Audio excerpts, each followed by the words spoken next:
তাই যদি তারা মসজিদের ভিত্তিপ্রস্তর স্থাপন করে, আল্লাহর কসম হাজার মানুষের সামনে ওয়াদা দিচ্ছি, ওই দিন লাশ হওয়ার জন্য আমি রাজি। কে কে প্রস্তুত আছে হাত তুলে দেখাও। ঠিক না? গ্রামের রোড, এখানে মানুষের যাতায়াতের জন্য ওই যে অটো আছে, টমটম আছে না, রিক্সা আছে, সিএনজি আছে। কেউ যদি ইচ্ছে করে এদিক দিয়ে বড় বাস যদি ঢুকাই দেয় চালানোর জন্য, এটা কি গ্রামের সমাজের মানুষের জন্য ভালো হবে না ক্ষতি হবে? এত বড় গাড়ি চালানোর জায়গায় রাস্তায় আছে।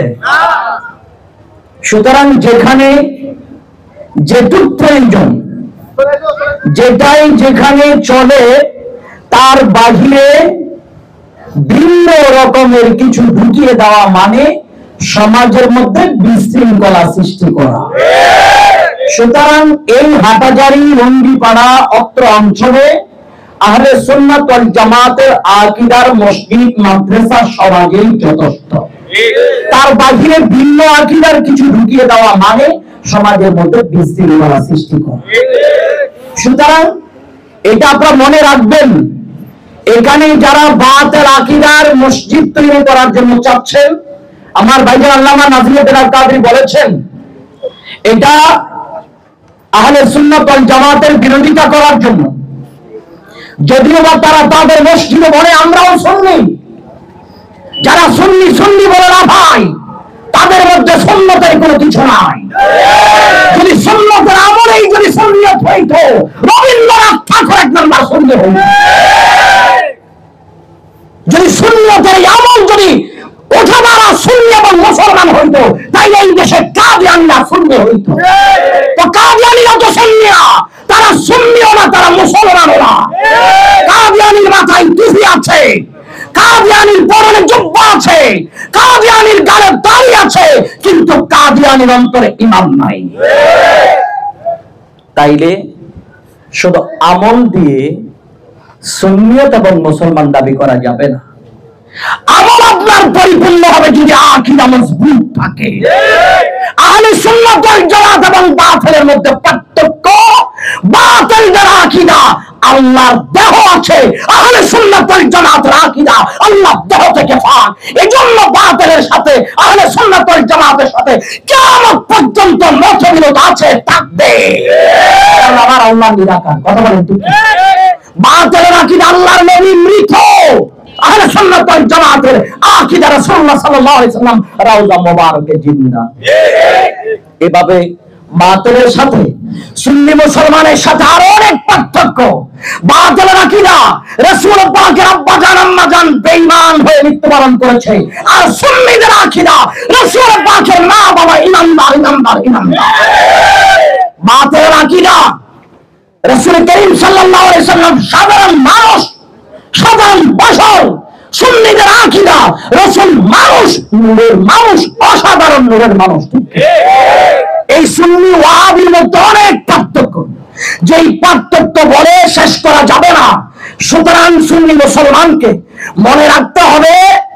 বলেছিলেন নাজিম ভাই 13 সালে পাথর মেরেছিলেন কোথায়? ইমাম শের বাংলার মাজার পাকে। ওই পাথর, এই যে হেফাজতের যিনি মুরব্বী, আমি বিশ্রী ভাষায় নাম বলছি না, শফি সাহেব কত সালে মারা গেছে? কথা বলেন, বলে গেছেন? যিনি হেফাজতের শফি সাহেব, উনি মারা গেছে কত সালে মনে আছে আপনাদের? 2022 সালে। আর ওখানে পাথর মারছিল কয় সালে? 13 সালে। 13 সালে পাথর মেরেছিলেন ইমাম শের বাংলার মাজার পাকে।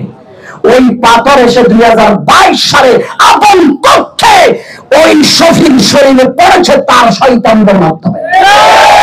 সুতরাং সুন্নিদের বিরুদ্ধে হাত উঠাইলে ওই হাত থাকে না। সুন্নিরা নিজস্ব মনোভাব নিয়ে এই সমাজকে বিশৃঙ্খলা করতে চায় না। সুন্নিরা একমাত্র কোরআন সুন্নাহর ফতোয়া অনুসারে ময়দানে আকীদা টিকানোর জন্য রক্ত দিতে প্রস্তুত। সুতরাং আমাদের ভয় পাওয়ার কোনো কারণ নাই। হেফাজত শুনেছি, হেফাজত শুনেছে, হেফাজত নামবে তো হেফাজত নামক বা সমস্যা কি?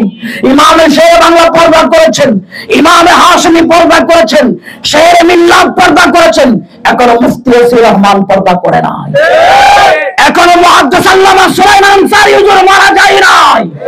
আল্লামা শফিউল আলম নিজামী এখনো আছে, হুজুর আশরাফুজ্জামান আল কাদেরী আছে, আল্লামা আব্দুল ওয়াদুদ শাহ হুজুর আছে।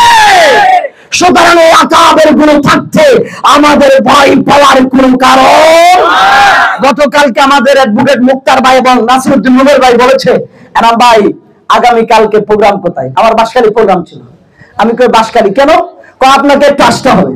অন্য জায়গায় বললে তো তাড়াতাড়ি আসার চিন্তাটা করি না। তো তার মানে কি হাটহাজারীর মানুষ আমাকে বেশি মাহফিল দেন তার কারণে? না না, সুন্নিয়তের বাংলার মূলকুটি হাটহাজারীর জমিনে। ইমাম শের বাংলা যেই জমিনে শুয়ে আছে, ওই শের বাংলার মাটিতে যদি মাথার আঙ্গুল ধরে আমরা যারা সমস্ত সুন্নি আলেম ওখানে রক্ত দিতে রাজি আছে।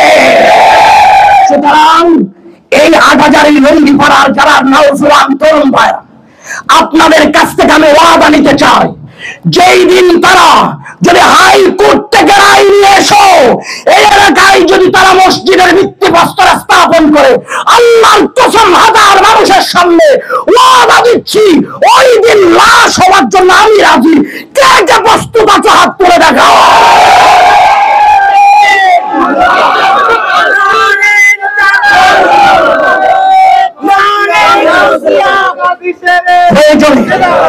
প্রয়োজনে আমরা রক্ত দেব, লাশের পর লাশ পড়বে।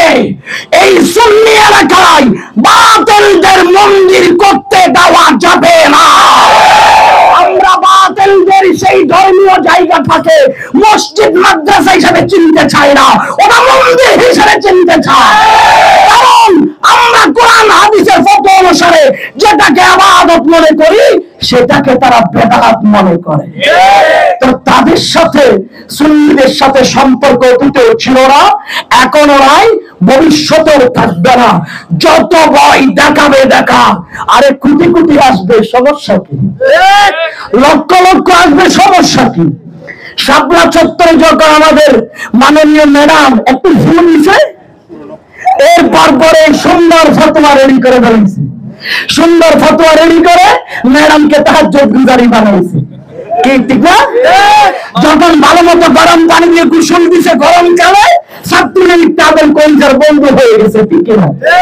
আর আমাদের গুলো এরকম করছে, প্রমাণ আছে, বলেন না প্রমাণ আছে?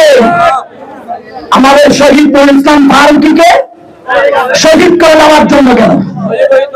আপনারা বসেন। শহীদ নুরুল ইসলাম ফারুকী রাহমাতুল্লাহ আলাইহি আপোষ করে নাই, এবং ইমামে শের বাংলাকে যখন দাওয়াত করেছিল কোথায়? জুগিয়ার হাট, কম্বকিয়া।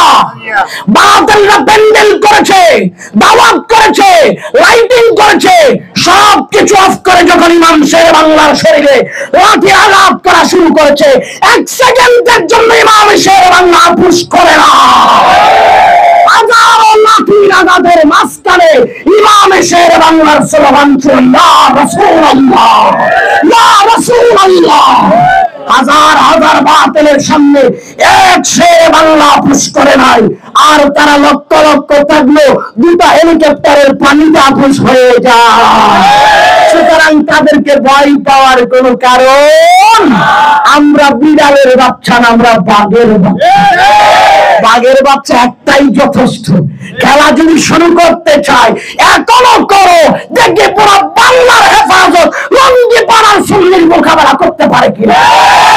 সারা বাংলার হেফাজত পারবে না হাটহাজারীর সুন্নির সাথে মোকাবেলা করতে, কারণ হাটহাজারীর প্রত্যেকটা সুন্নিদের শরীরে ইমাম শের বাংলার রক্ত আছে, আল্লামা তলোয়ার বাংলার রক্ত আছে।